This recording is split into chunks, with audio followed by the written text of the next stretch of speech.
think that it's impossible for a woman to be in the red pill space and not have masculine behaviors in her characteristics. But I mean, think about it. I just had a falling out with the top female creator in the space, and she's masculine as hell. This is a content creator by the name of Mediocre Tutorials and Reviews. The person that he is referring to is none other than content creator Just Pearly Things, who has also been faced with considerable amounts of scrutiny. One of the ways that she has chosen to combat her critics is to do reaction videos to some of their statements. I usually make it a point to stay out of white folks' business. I have been seeing this girl all over TikTok, and I don't understand how you can look like a crusty leftover grilled cheese sandwich.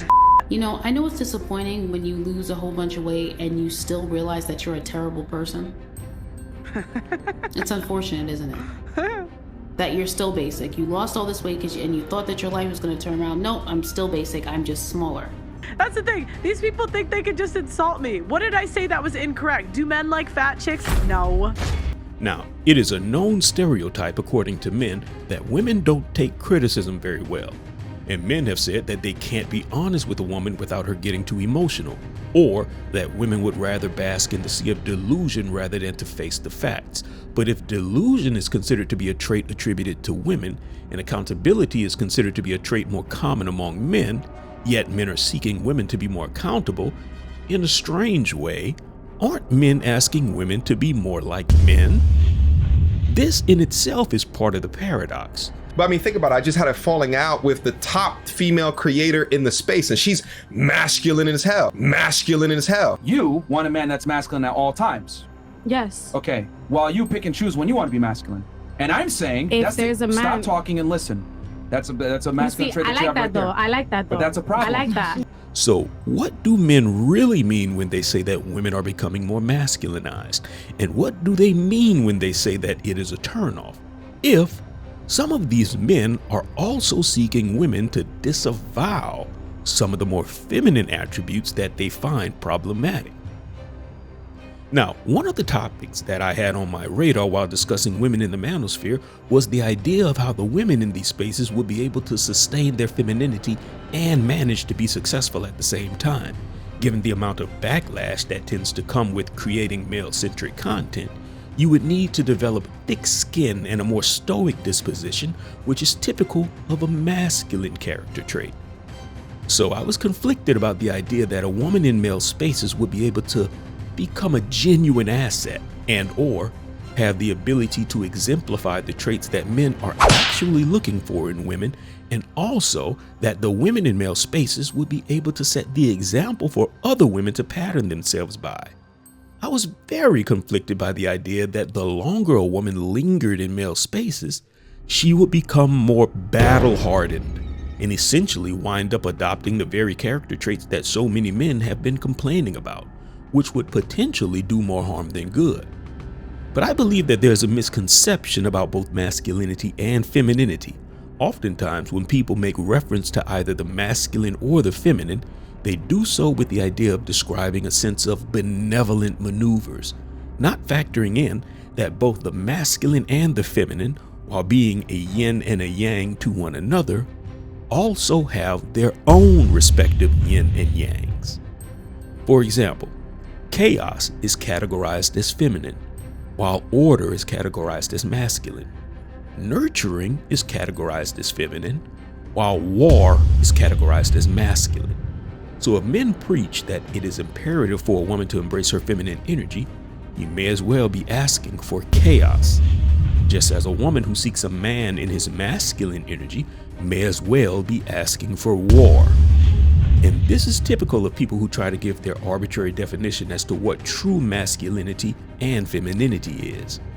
There is a tendency for the individual to define either aspect based on what that particular individual prioritizes. Take a listen to Ben Shapiro as he gives his opinion on Andrew Tate and how masculinity should be defined. Some of the diagnoses that Andrew Tate has of secular society are correct. His prescriptions are largely incorrect. And the things that he puts, he has a list of rules, and many of the rules that he puts online are actually pretty good. And then the way that he acts, right? His version of masculinity, which is have a bunch of kids by a bunch of different women, live in a castle with 30 Bugattis. Right? put pictures online and muscle, like this kind of stuff. That's not the traditional mark of masculinity. What Pope Benedict XVI would say, what I would say, what sort of members of the traditional wisdom cadre would say, is that the ultimate in manliness is get married, protect your family, provide for your kids and your family, provide a space for them to grow in safety and security, provide them roles and responsibilities. This is the role of a man. This is what a man does.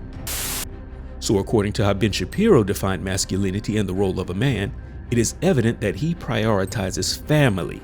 However, even Ben Shapiro's description is biased based on what is important to him. What he didn't mention is the rest of a man's existence outside of the family structure that men have had to contend with in reference to the traditional marks of masculinity. What he didn't mention is masculinity in reference to war. How is it that a man is to conduct himself while huddled in the trenches as bombs are falling all around him and his fellow soldiers?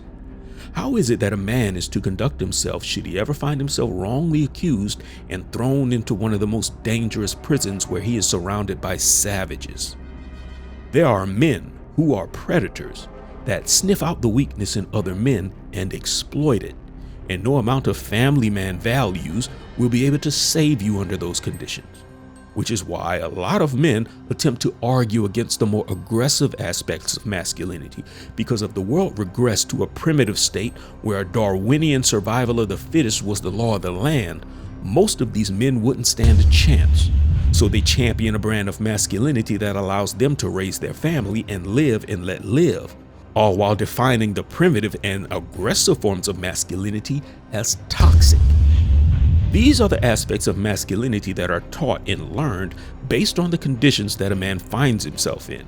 And many men who have not had the leadership of a man that has had to endure the level of hardship that the Tate brothers and countless other men have had to endure, those guys may have a tendency to frown upon the methods and manners in which the Tate's masculinity is defined. But in the event of chaos or disaster, the men with a disposition of civility seek the guidance and protection of the men who have been accused of having a disposition of toxicity. A so-called thug might not be on your list to get invited to the governor's ball, but he is the first one they come running to when it's a matter of life and death. So masculinity is multifaceted, as is femininity. But the key to both, perhaps, is balance.